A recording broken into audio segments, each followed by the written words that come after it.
I want to talk a bit about children with ADHD and what some of the early signs might be. And this is something that a lot of parents ask me, how do you know that your kids had ADHD when they were little?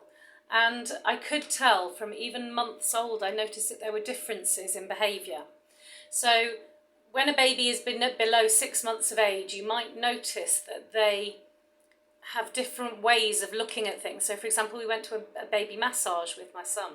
And instead of lying there happily gurgling at his parents like the rest of them were, he was trying to roll over.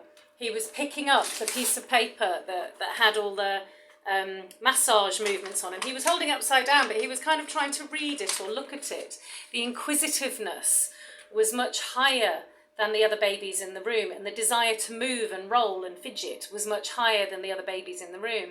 And whilst he does like massage and did then, because he was in a room full of other people and new things and lots of bits of paper, that was more interesting and took precedence for him over the massage. For him, a massage could only happen if we were in a quiet room with no new and exciting things to investigate. And that was as young as, a couple of months old. That was very visible very early. Other things that we noticed very early on were that sleep patterns were very different to other children. He struggled to go to sleep unless I was rocking him in a sling or moving him some other way, and preferably underneath the extractor fan on full blast, which obviously other children do not like. But I noticed very early on that he needed some form of white noise to fall asleep, and that's continued. And for him, that was a really early indication of auditory overload. He says he can hear electricity, and this is something I've heard from a lot of neurodivergent children and adults. And there are times when I can, but not as much as they report. And so if you are distracted by the electricity, the sounds of the light bulb, the sounds of the boiler 2 floors down, these are going to stop you falling asleep because you're going to be focusing on all of these sounds. Another thing I noticed was that he seemed to lose his stuff a lot more than most people. When he first learnt to move, he would crawl very, very rapidly in the opposite direction. And my daughter learnt to walk really early. And for both of them, it seemed to be not necessarily that they wanted to learn to move, but that they wanted to be able to escape. Now, it's not that I was a terrible parent and they wanted to escape me. They wanted to explore this beautiful, enormous world full of amazing different types of sensory input. And they would be so focused on the thing that they were interested in that they wouldn't notice where their parent was. When my daughter was 2, she hid for 45 minutes in a hiding place when we were playing hide and seek because she got distracted by something, and she was so excited by the fact she was hiding well. Obviously this was terrifying for me, but if your child seems more curious than most children, or for example, another thing was we had a special lock on the front door, and you could lock it with a key, which I did, and there was this other lock on the front door, but the lock on the inside could unlock the key lock. So there was no way of disabling the key lock from inside. And it was quite high up, but he figured out, when I went to the loo, how to pile 2 pieces of furniture on top of each other at the age of 2 to climb up and unlock the front door and disappear out into the front garden. And so if your child is also an escape artist, that could be an early sign of ADHD.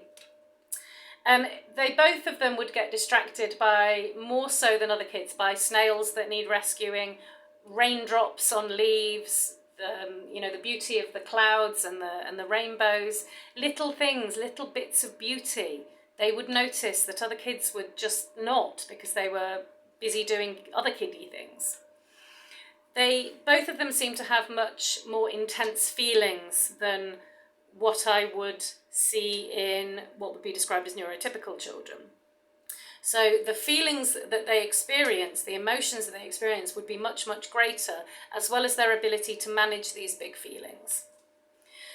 There also wasn't an enormous amount of thinking through consequences. And I'm aware, obviously, that young children don't think through consequences, but the activities that they would do were far more dangerous. So, for example, my son once bit into a small light bulb from an electronics set when I think he must have been about 5. Because he was curious if the glass would break. When I was mowing the lawn, he found a pair of secateurs and cut the cable, causing a massive arc and all the fuses to blow in the house. And again, when I said to him, "Why did you do that?" he would say, I was curious, I wanted to see what would happen.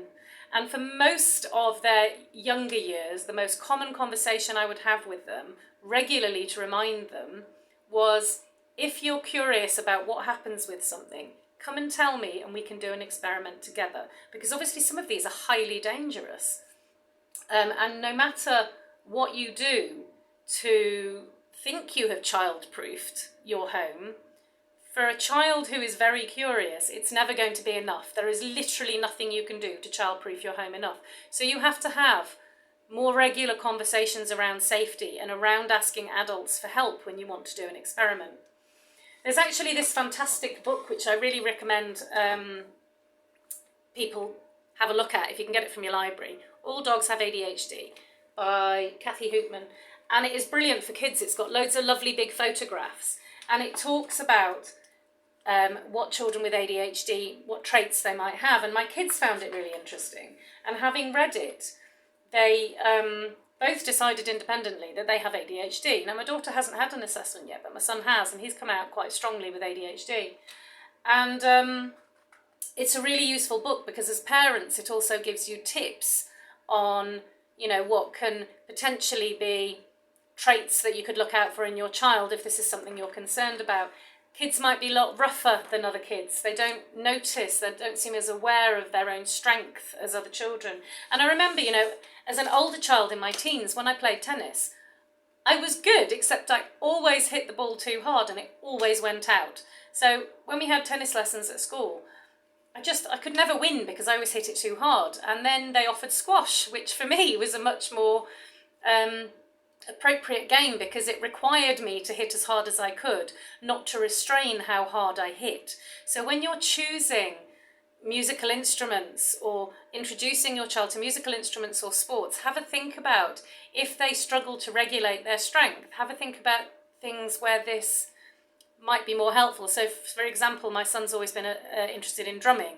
And I think it's something about getting that energy out and being able to hit hard, not having to worry so much about, I have to be gentle, go softly.